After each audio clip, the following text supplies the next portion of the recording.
Yon mga kawakis! Welcome back to my YouTube channel, Lutong Kanto Alawaki Style. So magluluto tayo ngayon ng pwedeng pang negosyo at pwede ring pang ulam na mackerel steak.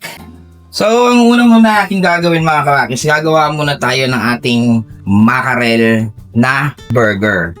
Burger siya pero mackerel. So ayan muna gagawin. Gagawin natin, i-drain lang natin siya, tatanggalin lang natin yung sabaw. Yan. Tapos niyan, mag-chop na tayo ng mga onion. Tapos imamash natin para sabay-sabay na haluin yung carrots, onion, bawang, at onion mix. Yun lang ang gagamitin natin mga. Titimplahan natin. So ayan mga kawakis. At ang ating buyas, bawang para ma-mix natin. So ayan mga kawakis. Tara! Chopin na natin. Natin yung mga kawakis, tatabi lang natin tong sabaw ng mackerel. Unahin muna natin yung ating bawang. Balatan muna natin yung bawang. O yan, pipinuhin lang natin siya mga kawakis. Dalawang sibuyas. So pipinuhin lang katulad ng kanina. Pinuhin na natin yung sibuyas. Sunod natin tong onion leeks. Ay, yung manipis lang na manipis. Ayan, ganyan lang kawakis. Okay na yan. So mimix na natin doon sa ating mackerel. Balatan na natin to, yung carrots natin. Magawin lang natin.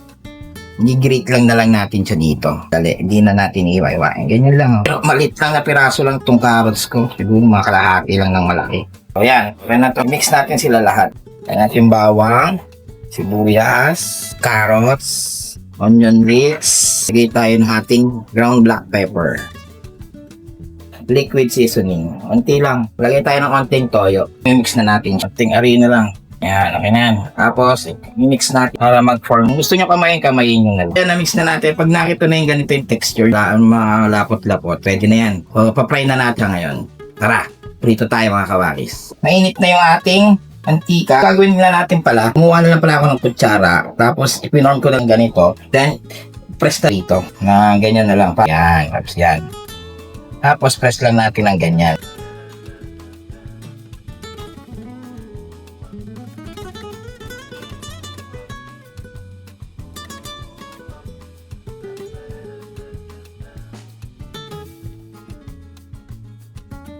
Luto na yung ating patty.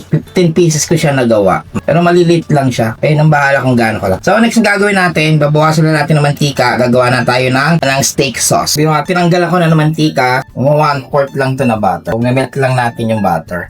Kuha natin yung butter. After natin ma-melt, lalagyan natin ng harina. Kung nag-melt na yung ating butter, lagyan lang tayo ng harina. Tansyahin na lang natin kung gaano kalapot ang gusto nyo. Harina na madali lumakwan ng bread. Yan. Yung mga 3 ganito kalit na teaspoon. Yan. Natin yung harina. Magpino lang yung harina. Then, balikan ko kayo. Natin ang sabaw ng mackerel. Pansya-pansahin muna natin. Yan ang gagawin natin sabaw. Sauce niya pala. O, tansyahin lang natin mga kawakis. Iyo, kung anong gusto nyong lapot, nasa inyo na yan. Mahala na kayo. Yun. Na natin ulitin, tansya-tansyahin lang natin kung gaano kalapot ang gusto nyo. After nyan, pag ganyan na yung texture mga kawakis, medyo pino, nakita natin shiitake.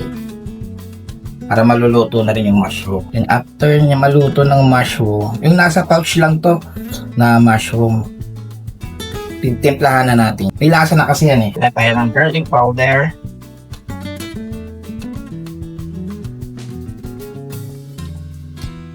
Tingnan bahala tumantya. Lagay tayo ng paminta. Tayo ng pepper. Liquid seasoning. Kasi may lasa na yun. Konti lang, sarap-sarap. Ayan, okay na. Then, mix na natin. So, yan, mix natin. Then, mamaya pabalikan ko na kayo. So, ayan mga kawakis. Luto na yung ating sauce ng mackerel steak. Assemble na natin siya mga kawakis. Ayan mga kawakis. Luto na yung ating mackerel steak. So, ayan.